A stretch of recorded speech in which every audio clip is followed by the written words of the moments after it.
datami lisani yafqahu qawli. Puji dan syukur selalu kita panjatkan atas kehadiran Allah Subhanahu wa taala yang telah melimpahkan rahmat, taufik, hidayah dan inayahnya kepada kita semua sehingga kita dapat berkumpul bersama dalam acara kuliah Ramadan pada sore hari ini dalam keadaan sehat walafiat. Amin ya rabbal alamin.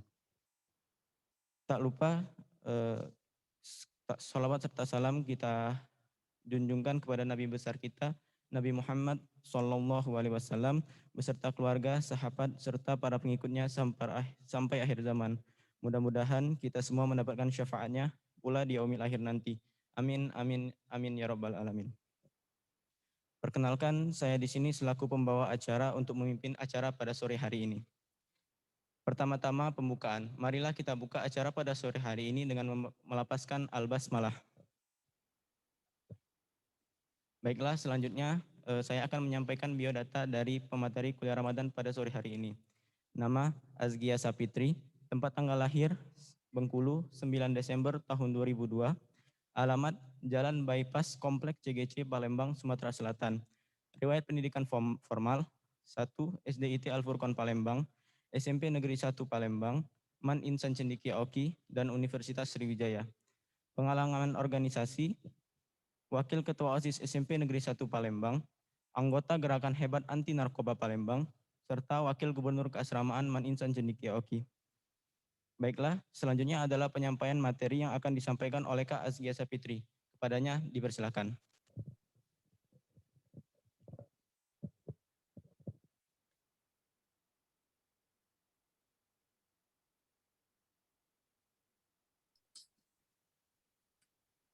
Baik, Bismillahirrahmanirrahim. Assalamualaikum warahmatullahi wabarakatuh. Waalaikumsalam warahmatullahi wabarakatuh. Alhamdulillahirabbil alamin. Wabihi nasta'inu ala umurid dunya waddin. Assalatu wassalamu ala asrofil anbiya'i wal mursalin wa ala alihi wa sahbihi ajma'in, amma ba'd. Pertama-tama dan yang paling utama, marilah kita panjatkan puja dan puji syukur kita kehadirat Allah Subhanahu wa taala. Karena berkat rahmat, hidayahnya, kita dapat berkumpul pada hari ini di bulan suci Ramadan, bulan yang penuh dengan berkah dan nikmat yang selalu dinanti-nanti oleh umat muslim. Kemudian salawat beserta salam semoga selalu tercurahkan dan selalu kita junjung agungkan kepada baginda Nabi besar Muhammad Sallallahu Alaihi Wasallam. Baiklah, pertama-tama mungkin terima kasih kepada Man Insan Cendekia Oki yang sudah mengundang saya pada hari ini untuk bisa berkumpul meramaikan waktu untuk menjelang berbuka hari ini. Senang sekali rasanya bisa bertemu kembali dengan Bapak, Ibu, Ustadz dan Ustazah, serta juga teman-teman. Baiklah, pada hari ini saya ingin menyampaikan suatu ceramah singkat yang berjudul Anjuran Berbakti kepada Kedua Orang Tua. Jadi di ceramah ini saya mulai dengan suatu kisah dari seorang pemuda dari Bani Salamah yang bertanya kepada Rasulullah. Mungkin teman-teman semua sudah sering dengar cerita ini. Saat itu pemuda itu bertanya kepada Rasulullah, wahai Rasulullah, siapakah orang yang harus saya hormati di dunia ini? Kemudian Rasulullah menjawab, ibumu. Bertanya kembali pemuda ini, siapakah yang kedua, wahai Rasulullah? Ibumu. Bertanya kembali, siapa yang ketiga, wahai Rasulullah? Ibumu. Kembali dengan jawaban yang sama. Kemudian bertanya kembali pemuda itu, siapakah yang keempat, wahai Rasulullah? Ayahmu. Subhanallah. Dari cerita ini, mungkin lebih bisa disebut sebagai dialog singkat ini, kita dapat memahami bahwa kedudukan kedua orang tua kita di mata Allah sangatlah mulia. Hingga ada hadis yang berbunyi, Ridallah fi ridal walidain, wasutullah fi sutil walidain. Yang berarti ridha Allah berada pada ridha orang tua, dan murka Allah berada pada murka orang tua. Namun, saat ini banyak sekali kejadian-kejadian yang bahkan karena hal sepele sekalipun tega menyakiti kedua orang tuanya. Mereka kerap tidak paham bagaimana peran orang tua yang sesungguhnya. Mereka menganggap orang tua hanyalah sekedar tempat untuk meminta uang, hanya peran belaka untuk menjadi seorang wali, yang tak pernah terfikirkan sama sekali bagaimana perjuangan mereka ketika merawat dari kecil, bahkan dari mengandung. Banyak kita lihat generasi sekarang ini, banyaknya adalah para pemuda yang tega sekali membentak kedua orang tuanya, memaki. Karena tidak dikasih uang jajan, memaki. Karena tidak dibolehi pacaran, mengambek dan mengata-ngatai orang tuanya. Bahkan di dalam Al-Quran pun Allah melarang untuk mengatakan perkataan ah. Di sini mereka bahkan tega membentak. Bahkan yang paling sedihnya lagi adalah banyak sekali orang-orang zaman sekarang yang tega memasukkan kedua orang tuanya ke panti jompo. Mereka tidak pernah ingat bagaimana orang tuanya mengandung, mencintai mereka bahkan sebelum mereka terlihat wujudnya. Mengandung selama 9 bulan, tidak nafsu makan, mual, muntah, dan tidur tidak nyenyak. Bahkan setelah lahir pun masih harus merawat selama 2 tahun dan sampai akhir hayatnya.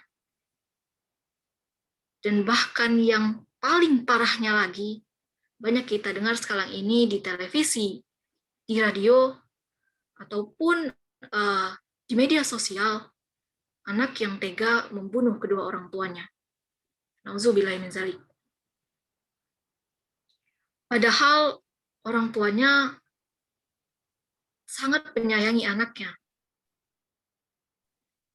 Di sini adalah hal yang paling sangat sedih. Dan Allah dalam hal ini sudah menjelaskan juga di dalam surah Al-Isra ayat 23 dan 24 yang berbunyi. A'udzu billahi minasyaitonir rajim. Bismillahirrahmanirrahim. Wa qadha rabbuka alla ta'budu illa iyyahu wa bil walidaini ihsana. Imma yablughanna indakal kibara ahaduhuma aw kilahuma fala taqul lahumā uffin wa la tanharhumā wa qul lahumā qawlan karīmā wakhfid lahumā janāha dzulli minar rahmah rabbayani shaghīrā, yang artinya, dan Tuhanmu telah memerintahkan agar kamu jangan menyembah selain Dia, dan hendaklah berbuat baik kepada ibu bapa. Jika salah seorang di antara keduanya, ataupun kedua-duanya masih berusia lanjut dalam pemeliharaanmu, maka janganlah sekali-kali kamu mengatakan perkataan ah, dan janganlah membentak keduanya. Dan ucapkanlah kepada keduanya perkataan yang mulia. Dan rendahkanlah dirimu terhadap keduanya dengan penuh kasih sayang. Lalu ucapkanlah, wahai Tuhanku, sayangilah keduanya sebagaimana mereka mendidik aku ketika kecil. Dari ayat ini, Allah menjelaskan 2 poin utama. Yang pertama, ialah kita tidak boleh menyekutukan Allah. Kemudian yang kedua, adalah kita tidak boleh membentak kedua orang tua kita. Bahkan, seperti yang saya katakan tadi, dengan perkataan ah sekalipun. Namun saat ini, banyak sekali anak-anak yang tega memaki, memukul, membentak, dan tidak menyayangi kedua orang tuanya. Di dalam hal ini pula, ada suatu kisah yang dapat menjadi pembelajaran bagi kita semua, yakni adalah kisah Alqamah. Alqamah adalah seorang pemuda, atau bisa dibilang seorang sahabat yang sangat taat. Ia tak pernah sekalipun lalai dengan sholat, baik itu sholat wajib, ataupun sholat sunnah sekalipun. Amalan puasa dan sedekah tak pernah terlewat. Bisa dikatakan bahwa ia adalah orang yang sangat-sangat bertakwa kepada Allah.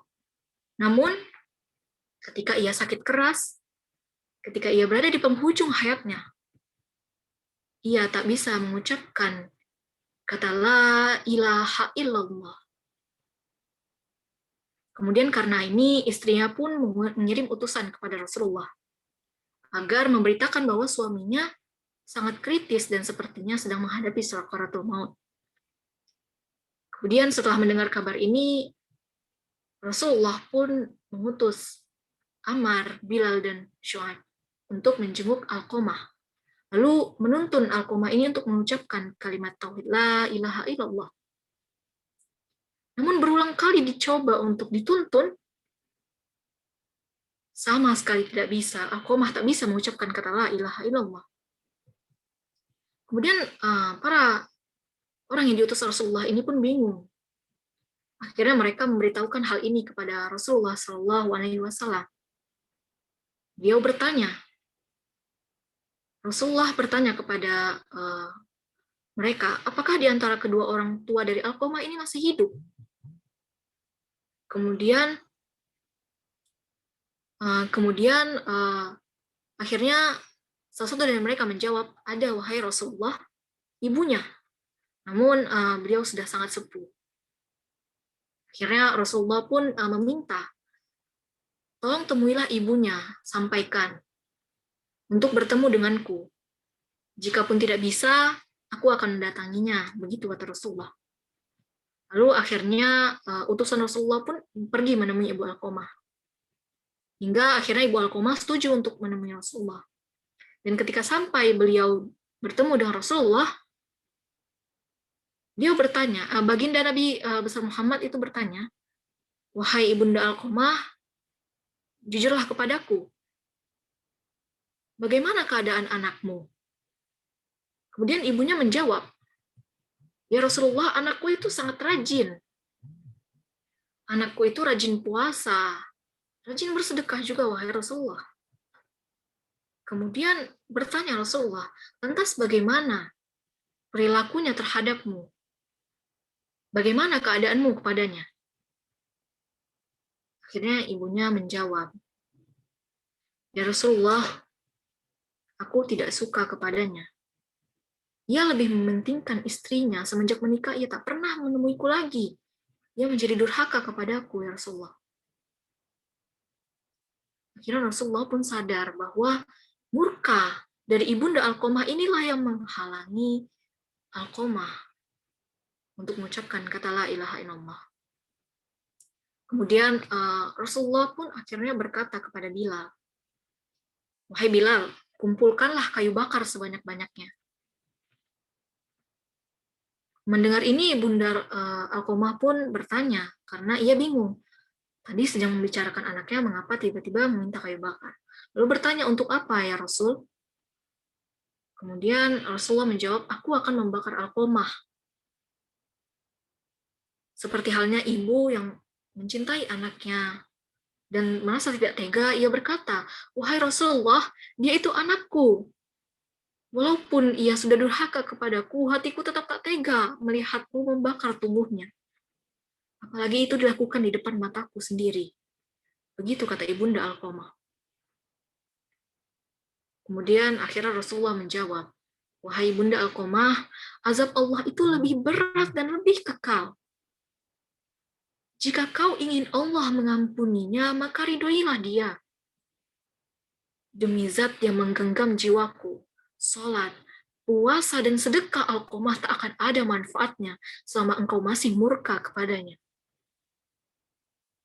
Jelas Rasulullah. Kemudian akhirnya ibunya berkata, wahai Rasulullah, di hadapan Allah, para malaikatnya dan seluruh kaum muslimin yang hadir, aku bersaksi bahwa aku meridhoi anakku Alqamah. Begitu kata Ibunda Alqamah. Kemudian akhirnya Rasulullah pun memberi perintah kepada Bilal, wahai Bilal, pergi dan lihatlah Alqamah. Apakah sekarang ia sudah bisa mengucap kata la ilaha illallah atau belum? Kemudian tanpa pikir panjang, Bilal pun segera berjalan dan menuju ke rumah Alqamah. Dan dari luar rumah, dia mendengar Alqamah mengucap la ilaha illallah. Begitu ia masuk, setelah mendengar la ilaha illallah, ia bisa melihat bahwa Alqamah saat itu juga sudah meninggal. Teman-teman sekalian, hadirin yang insya Allah dirahmati oleh Allah, dari kisah ini kita semua paham bahwa ridho Allah sebagaimana yang saya sebutkan di dalam hadis tadi, bahwa ridho Allah adalah ridho orang tua dan murka Allah adalah murka orang tua. Bahkan di dalam surah Al-Isra tadi, Allah menyandingkan perintah untuk selalu beriman kepadanya disandingkan dengan perintah untuk berbakti kepada kedua orang tua. Untuk itu, meskipun kita adalah seorang yang beriman, kita rajin beribadah, kita rajin bersedekah, orang yang sabar, orang yang takwa kepada Allah, tapi di saat kita durhaka kepada kedua orang tua kita, maka semua itu tak ada artinya. Dalam hal ini pun Allah menjelaskan di dalam surah Luqman ayat 14 yang berbunyi, A'udzu billahi minasyaitonir rajim. Bismillahirrahmanirrahim. Wawasainal insana biwalidayhi hamalathu ummuhu wahnan ala wahnin wa fisaluhu fi amaini anishkur li wa liwalidayka ilayyal masir. Yang artinya, dan kami perintahkan kepada manusia agar berbuat baik kepada kedua orang tuanya. Ibunya telah mengandungnya dalam keadaan wahnan ala wahnin, yakni lemah yang bertambah-tambah, dan menyapinya dalam usia 2 tahun. Bersyukurlah kepadaku dan kepada kedua orang tuaku. Hanya kepada aku kembalimu. Di sini Allah kembali menjelaskan bahwa semua yang dilakukan oleh orang tua kita itu sangatlah berharga bagi kita, terutama ibu kita. Rela mengandung selama 9 bulan dalam keadaan wahnan ala wahnin, lemah yang bertambah-tambah, keadaan yang sangat menyiksa. Dan bahkan mereka juga masih harus mengurusi kita dengan baik dan telaten di 2 tahun pertama kita. Tak pernah mengeluh sedikit pun, meskipun tidur harus terganggu karena kita menangis di malam hari. Harus menjawab semua pertanyaan-pertanyaan kita yang ingin tahu tentang segalanya dengan sabar. Dan bahkan begitu pula dengan ayah yang rela lelah untuk mencari nafkah demi menghidupi kita. Di sini kita paham, harus menyadari bahwa orang tua sangat besar kasih sayangnya kepada kita. Untuk itu, sayangilah selalu kedua orang tua kita, doakanlah selalu mereka, dan cintailah mereka dengan sebaik-baiknya. Selagi orang tua kita masih ada di sini, sebelum menyesal, berbaktilah kepada kedua orang tua kita. Terutama di bulan puasa. Di bulan puasa seperti ini, bantulah. Mungkin kita bisa membantu untuk menyiapkan sahur, menyiapkan berbuka, atau bahkan hal-hal kecil seperti menyapu, mengepel. Karena pahalanya di bulan puasa ini akan dinilai berlipat ganda oleh Allah. Hadirin sekalian yang insya Allah dirahmati oleh Allah. Bahkan setelah meninggal pun, kita juga masih harus berbakti kepada kedua orang tua kita. Dengan cara apa? Ada 5 cara yang bisa kita lakukan di saat orang tua kita sudah meninggal. Yakni yang pertama adalah mendoakan kedua orang tua kita. Bismillahirrahmanirrahim. Allahumma gfirli wa liwalidayya warhamhuma kama rabbayani shaghira. Wahai Tuhanku, ampunilah aku dan kedua orang tuaku. Sayangilah mereka seperti mereka menyayangiku ketika kecil. Kemudian yang kedua adalah dengan tidak memutus tali silaturahmi mereka. Kita selalu ikut datang untuk bersilaturahmi kepada teman-temannya ataupun sanak saudaranya. Kemudian yang ketiga, yang paling penting, yang penting juga adalah untuk selalu menjaga nama baik mereka.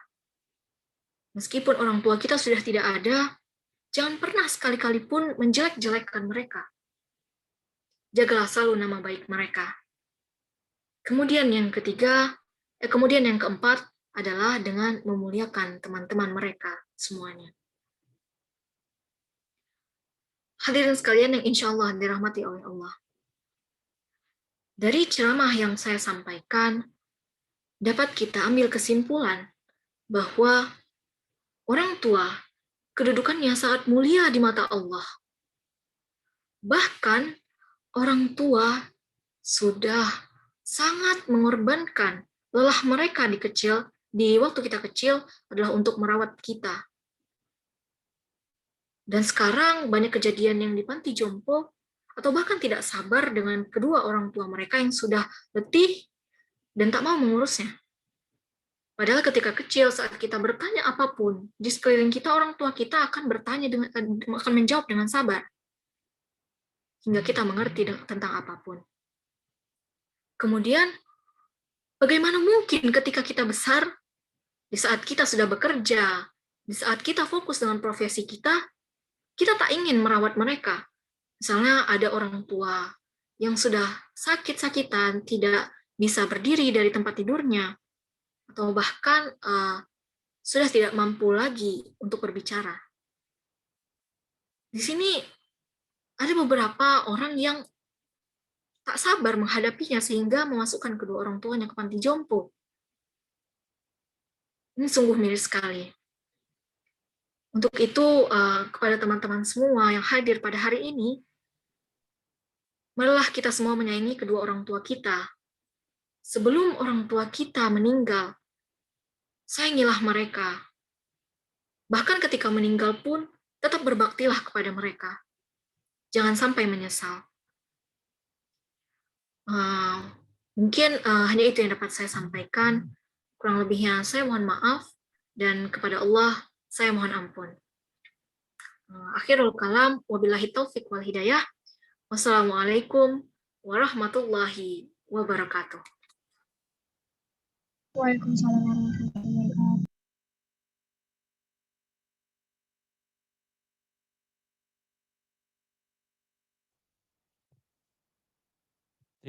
Terima kasih banyak Kak Askia Sapitri atas materi yang sangat bermanfaat. Semoga kita dapat mengambil pembelajarannya sekaligus menerapkannya di keseharian kita. Amin ya rabbal alamin. Selanjutnya adalah kuis. Silakan Kak Askia Sapitri untuk memberikan kuis. Ya. Untuk yang pertama, mungkin tadi saya sudah menjelaskan di dalam surah Al-Isra ayat 23 dan 24, Allah mencoba menyampaikan kepada kita dua hal.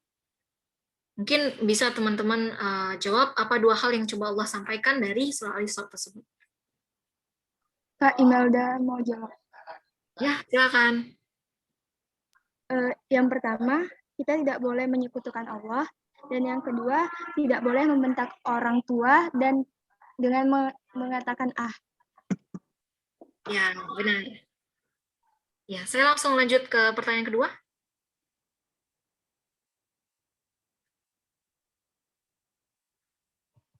Ya, Kak.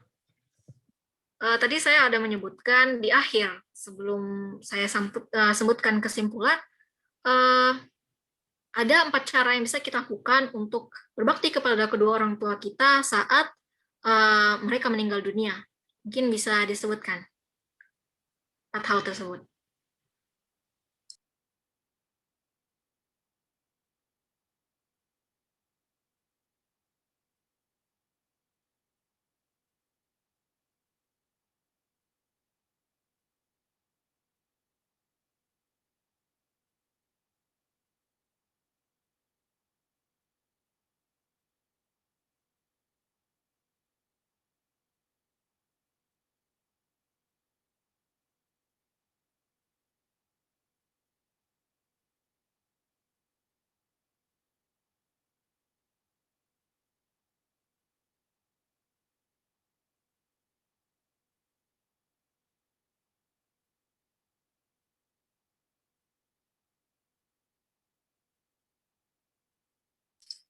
Itu MC ada yang tadi jawab, Imelda mau jawab lagi, boleh atau enggak?